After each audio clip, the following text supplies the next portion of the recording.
شاهد عمرو دياب في حفل زفاف ابنة رجل الأعمال باسل لن تصدق ماذا فعل مع العروسين.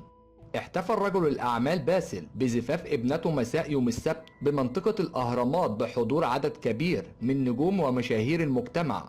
كما أحيا الفنان عمرو دياب حفل زفاف ابنة رجل الأعمال باسم، وكمان مزح الحضور ببعض الكلمات. وظهر عمرو دياب في فيديو يتحدث إلى الحضور قائلا: مش أكلته وشربته سقفوا سقفة جامدة. وكمان سأل أين يتواجد أهل العريس ليسمع تحية لهم، وبعد كده سأل عن أهل العروسة ليسمع تحية لهم. وكمان قدم عمرو دياب مجموعة من الأغنيات، وكان منها يانا يا لأ وبحبه وقمرين وغيرها من أغانيه الجميلة.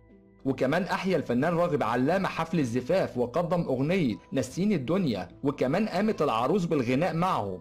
وحضر حفل الزفاف عدد كبير من النجوم، كان منهم هنا الزاهد وأيتن عامر وهاني رمزي وبوسي شلبي وغيرهم من نجوم الفن.